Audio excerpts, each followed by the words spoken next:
आज हम बात करेंगे आधुनिक इतिहास के एक ऐसे अध्याय की जो लिखा तो गया सिर्फ 36 घंटों में, लेकिन जिसकी गूंज आज तक सुनाई देती है। तो बात है दिसंबर 1961 की।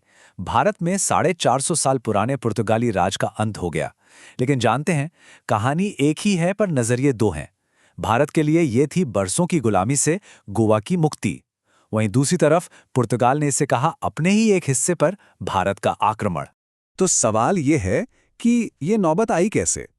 देखिए, इस पूरे टकराव की जड़ें तो सदियों पुरानी हैं, लेकिन इसकी असली चिंगारी भड़की 1947 में भारत की आज़ादी के साथ। अब सोचिए, पूरा भारत आज़ाद हो गया, लेकिन गोवा, दमन और दीव जैसे छोटे छोटे इलाके अभी भी पुर्तगाल के कब्जे में थे। ये एक तरह से अजीब सी बात थी। भारत ने 10 साल से भी ज्यादा तक डिप्लोमेसी से, बातचीत से मसला सुलझाने की कोशिश की, पर हुआ कुछ नहीं। नतीजा, तनाव बस बढ़ता ही गया। तो पुर्तगाल मान क्यों नहीं रहा था? इसकी सबसे बड़ी वजह थी वहां की तानाशाही, जिसे एस्तादो नोवो कहते थे। उनका तर्क बड़ा सीधा था। वो कहते थे कि गोवा हमारी कोई कॉलोनी नहीं है, वो तो पुर्तगाल का ही एक हिस्सा है। मतलब जैसे लिस्बन वैसे ही गोवा। तो जाहिर है वो इसे भारत को सौंपने के लिए बिल्कुल तैयार नहीं थे। और फिर सालों की नाकाम बातचीत, बॉर्डर पर बढ़ती झड़पें, और आखिरकार प्रधानमंत्री जवाहरलाल नेहरू ने साफ साफ कह दिया कि अब बस बहुत हुआ।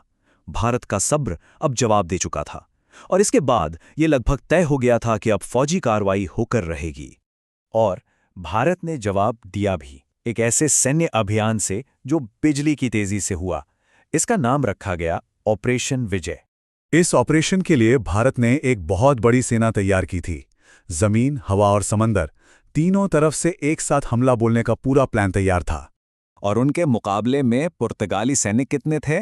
10 गुने से भी ज्यादा कम।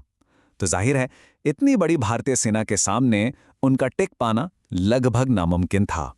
तो हुआ ये कि ये एक वेल प्लान्ड जॉइंट अटैक था। जमीन से सेना आगे बढ़ रही थी, हवा से एयरफोर्स बमबारी कर रही थी, और समंदर से नेवी ने घेराबंदी कर रखी थी।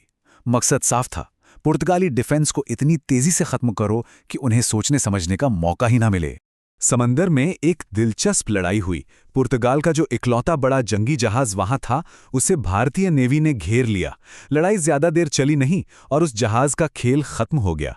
बस इसके साथ ही समंदर में पुर्तगाल की चुनौती भी खत्म। अब एक मजेदार किस्सा सुनिए जो दिखाता है कि पुर्तगाल कितनी मुश्किल में था। उन्होंने आखिरी मिनट में मदद के लिए एक प्लेन भेजा। उसमें क्या होना चाहिए था? हथियार, गोला बारूद, राइट? लेकिन पता है क्या पहुंचा? खाने पीने का सामान। इससे आप समझ सकते हैं कि वो लड़ाई लड़ने के लिए कितने तैयार थे। लेकिन लड़ाई सिर्फ मैदान पर नहीं लड़ी जा रही थी। एक बहुत बड़ा ड्रामा पुर्तगाली कमांड के अंदर भी चल रहा था, जो इस कहानी को और भी दिलचस्प बना देता है। देखिए, पुर्तगाल के तानाशाह सालाज़ार का ऑर्डर बिल्कुल क्लियर था। उन्होंने अपने गवर्नर जनरल को कहा, आखिरी आदमी आखिरी गोली तक लड़ो, और अगर लगे कि हार रहे हो तो पूरे गोवा को जलाकर राख कर दो, लेकिन भारत के हाथ मत लगने देना। लेकिन जो इंसान गोवा में बैठकर ये सब देख रहा था, यानी गवर्नर जनरल वसालो ई सिल्वा, उसे जमीनी हकीकत पता थी। उसे मालूम था कि इस लड़ाई को लड़ने का मतलब है बेकार की खून खराबी। और तब उन्होंने एक ऐसा फैसला लिया जिसने सब कुछ बदल दिया। उन्होंने अपने तानाशाह के ऑर्डर को मानने से साफ इनकार कर दिया। उन्होंने कहा, मैं ये बेकार का बलिदान नहीं होने दूंगा, और उन्होंने अपनी फौजों के साथ सरेंडर कर दिया। सोचिए, उनके सिर्फ एक फैसले ने न जाने कितनी जानें बचा ली, और पूरे वास्को डी गामा शहर को तबाह होने से भी बचा लिया। तो 36 घंटे में फौजी कार्रवाई तो खत्म हो गई, लेकिन अब असली लड़ाई शुरू हुई थी, डिप्लोमेसी के मैदान पर। और इस लड़ाई ने पूरी दुनिया को दो हिस्सों में बांट दिया, बिल्कुल कोल्ड वॉर की तरह। अब देखिए दुनिया कैसे बटी।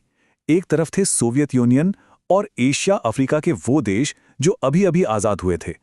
उनके लिए ये कॉलोनियलिज्म के खिलाफ भारत की एक बड़ी जीत थी। और दूसरी तरफ थे अमेरिका, ब्रिटेन जैसे वेस्टर्न देश। उन्होंने कहा, ये तो सरासर हमला है, एक देश ने दूसरे देश पर चढ़ाई कर दी। मामला यूएन सिक्योरिटी काउंसिल तक भी गया। वेस्टर्न देशों ने मिलकर भारत के खिलाफ एक प्रस्ताव भी पास करवाने की कोशिश की, लेकिन तब भारत का साथ दिया उसके दोस्त सोवियत यूनियन ने। उसने अपने वीटो पावर का इस्तेमाल किया और प्रस्ताव वहीं का वहीं रुक गया। ये कोल्ड वॉर पॉलिटिक्स का एक क्लासिक एग्जाम्पल है। वेस्टर्न देशों को सबसे ज्यादा दिक्कत इस बात से थी कि भारत, जो पूरी दुनिया में शांति और अहिंसा का पाठ पढ़ाता था, उसने खुद सेना का इस्तेमाल कैसे कर लिया। तब के अमेरिकी राष्ट्रपति जॉन एफ कैनेडी ने तो भारतीय राजदूत से मजाक में ये तक कह दिया था कि लोग कह रहे हैं लगता है उपदेशक को गलत जगह से बाहर आते हुए पकड़ लिया गया है। खैर, इस पूरे मामले पर औपचारिक रूप से पर्दा गिरा 1974 में। तब तो पुर्तगाल में भी क्रांति हो चुकी थी और वहां की तानाशाही खत्म हो गई थी। जो नई सरकार आई उसने आखिरकार मान लिया कि गोवा, दमन और दीव पर भारत का ही हक है, और तब जाकर दोनों देशों के रिश्ते फिर से नॉर्मल हुए। तो गोवा की ये कहानी अपने पीछे एक बहुत बड़ा और मुश्किल सवाल छोड़ जाती है कि किसी देश की क्षेत्रीय अखंडता और सदियों पुराने औपनिवेशिक इतिहास के बीच सही और गलत का फैसला कैसे हो। ये एक ऐसा सवाल है जिसका जवाब आज भी दुनिया के कई हिस्सों में ढूंढा जा रहा है।